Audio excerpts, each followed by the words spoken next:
The bell for evening chimes echoed through the imperial palace, signaling the beginning of yet another long, lonely night for Consort Gyokyu. For 4 months, she'd suffered from mysterious pains, her usual radiant beauty dimmed by worry and sickness.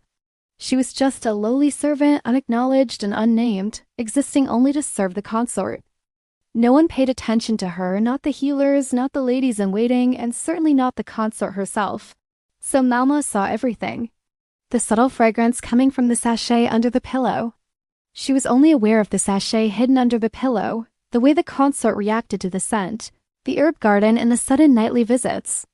By the time the first rays of sunlight touched the horizon, Malma would be back in the comfort of the familiar chambers, slipping into her role of the dutiful servant. The way the consort flinched whenever the scent hit her nostrils.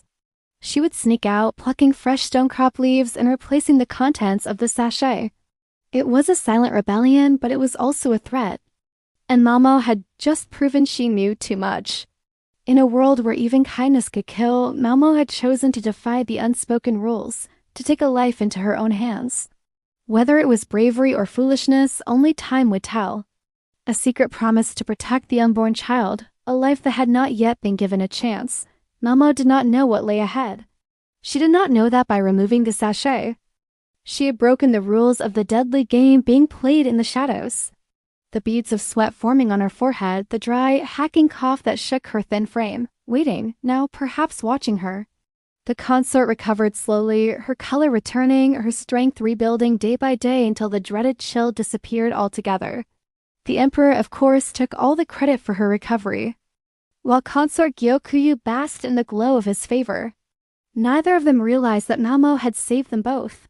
Her ladies-in-waiting fussed over her, but even the emperor's most trusted healers could not discover the cause of her ailments.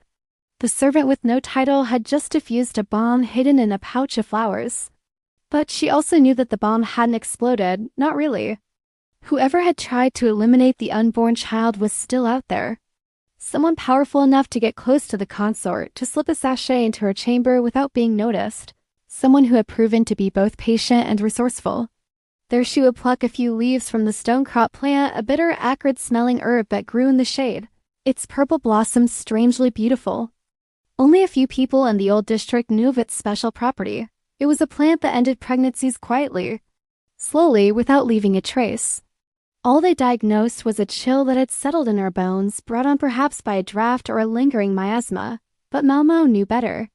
The sachet hadn't come from within the Gyuaka chambers.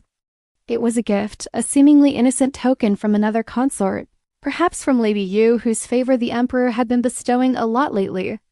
Or perhaps from Lady Warui, the emperor's favorite concubine, the one who had openly mocked Consort Gyoku's illness, openly sneered at her inability to bear the emperor a son. Consort Gyokyu was childless, a fact that made her a liability in the emperor's eyes. If she died, he could easily find a replacement. If she remained childless, she was nothing but a burden to his bloodline. Every evening after the emperor retired to his own chambers, Malmo would sneak into the consort's rooms. And when Consort Gyokyu finally drifted off to sleep, Malmo would slip out into the moonlit gardens, racing towards the forbidden herb garden on the other side of the palace grounds. It was brilliant, it was cruel, and worst of all, it was deliberate. Malmo understood none of it. But every night thereafter, she didn't realize that the one who placed that sachet hadn't vanished. They were still out there watching. Malmo, knowledge was power in the imperial palace.